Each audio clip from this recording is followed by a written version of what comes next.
Bienvenue sur Parole de vie. Aujourd'hui, nous abordons un sujet fondamental dans notre parcours spirituel, le pardon. Le pardon est une notion qui peut sembler difficile à saisir, surtout lorsque nous avons été blessés profondément. La souffrance peut créer une distance entre nous et ceux qui nous ont fait du mal, et le pardon peut parfois paraître comme un sacrifice trop grand à faire. Pourtant, dans l'Évangile, Jésus nous enseigne que le pardon est non seulement un acte de miséricorde envers l'autre, mais aussi une source de libération pour nous-mêmes. Le pardon ne signifie pas que l'on oublie la souffrance ou que l'on approuve ce qui a été fait. Non, le pardon est un choix conscient de ne permettre à la douleur de contrôler nos vies. Lorsque nous pardonnons, nous choisissons de laisser Dieu prendre en charge la justice, de confier à lui la douleur et la rancœur que nous portons dans nos cœurs. C'est un acte de foi, de confiance, et c'est cette confiance en Dieu qui rend le pardon possible. Jésus nous appelle à pardonner non pas une fois, ni deux, mais 70 fois 7. Matthieu 18, 22. Ce chiffre n'indique pas un nombre précis, mais plutôt une invitation à pardonner sans compter, à offrir notre pardon de manière inconditionnelle. Il nous rappelle que, tout comme Dieu nous pardonne constamment, nous aussi devons être prêts à pardonner à ceux qui nous ont blessés. Il est important de comprendre que le pardon ne change pas nécessairement l'autre personne. Elle peut ne pas demander pardon ou même ne pas reconnaître sa faute. Mais le pardon change notre cœur. Il nous libère de la colère, de la haine et de l'amertume. Le pardon nous permet de vivre en paix avec nous-mêmes, en accord avec la volonté de Dieu. Pardonner, c'est un acte de volonté, mais aussi un processus de transformation intérieure. Dans notre vie quotidienne, nous sommes souvent confrontés à des blessures, petites ou grandes, qui peuvent ronger notre cœur. Ces blessures peuvent venir de nos proches, de collègues ou même de personnes que nous ne connaissons pas. Et parfois, ces offenses semblent injustifiables, trop lourdes à porter. Mais c'est justement là que le pardon, tel qu'enseigné par Jésus, prend tout son sens.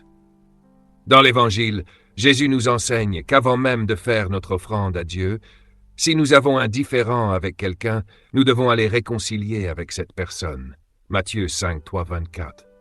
Ce n'est pas facile, et cela demande souvent une humilité profonde.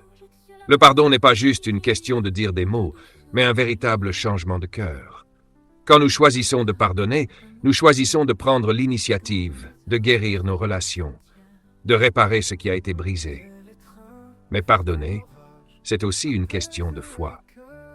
Dans la prière du Notre Père, Jésus nous dit « Pardonne-nous nos offenses, comme nous pardonnons aussi à ceux qui nous ont offensés. » Matthieu 6, 12. Cela montre une relation étroite entre notre pardon à l'autre et le pardon que nous recevons de Dieu. Lorsque nous refusons de pardonner, nous nous éloignons de la grâce de Dieu, car nous mettons une barrière entre lui et nous.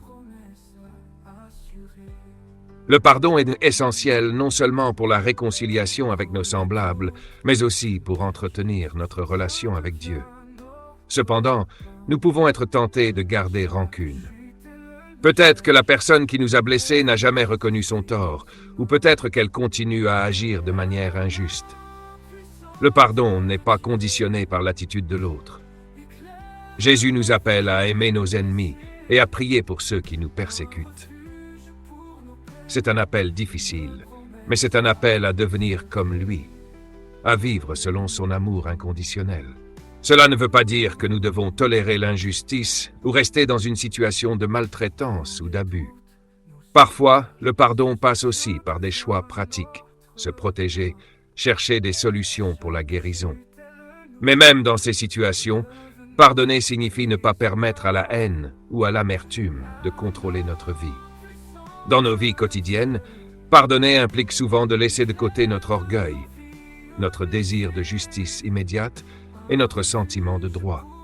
Au lieu de cela, nous devons choisir de confier à Dieu la gestion des injustices et nous laisser guider par sa sagesse et sa paix. Cela peut être un chemin long et difficile, mais c'est un chemin de transformation, de guérison et de paix intérieure. Le pardon, loin d'être un simple acte d'obéissance, est un chemin de guérison pour notre cœur.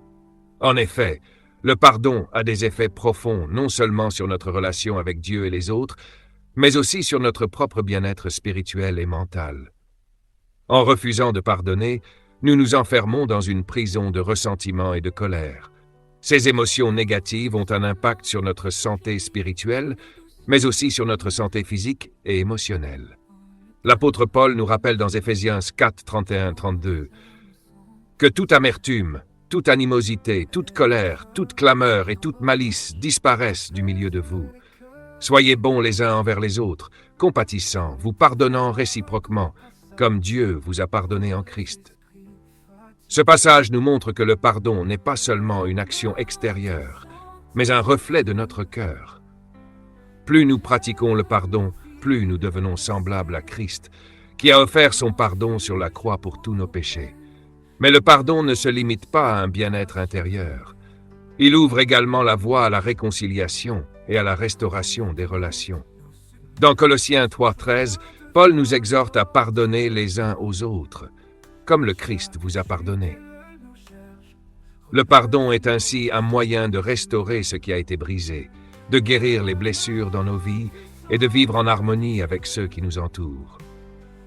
Dans notre vie chrétienne, le pardon est aussi une occasion d'annoncer l'Évangile. Lorsque nous choisissons de pardonner, nous témoignons de l'amour de Dieu dans un monde où l'amertume et la division sont trop souvent la norme.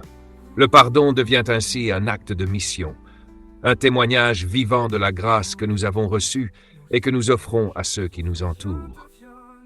Le pardon est donc un puissant outil de transformation. Il nous libère de nos chaînes émotionnelles et nous permet de marcher dans la liberté et la paix que Dieu nous offre. En choisissant de pardonner, nous choisissons de vivre dans la lumière de la vérité et de la divin. Et dans ce processus, Dieu nous transforme, nous guérissant et nous permettant de devenir des instruments de paix dans un monde qui en a tant besoin. Ainsi, à travers le pardon, nous vivons pleinement notre foi et nous expérimentons chaque jour la puissance et la beauté de l'amour de Dieu. Que Dieu nous aide à pardonner de tout cœur, à suivre l'exemple de Jésus et à trouver dans le pardon la véritable paix intérieure.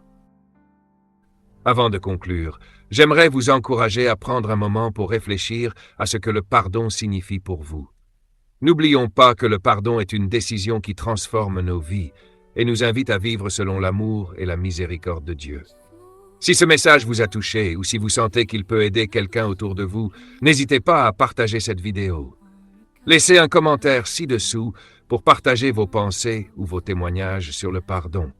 J'aimerais beaucoup entendre ce que vous en pensez et comment vous appliquez ce principe dans votre vie. N'oubliez pas de liker la vidéo si vous l'avez trouvée utile et abonnez-vous à la chaîne Parole de Vie pour ne manquer aucune de nos prochaines vidéos sur des sujets qui nourrissent votre foi et votre quotidien. Chaque like et chaque abonnement nous aide à grandir ensemble dans la foi et à toucher encore plus de cœurs. Merci de faire partie de cette belle communauté. Que Dieu vous bénisse et vous accorde sa paix.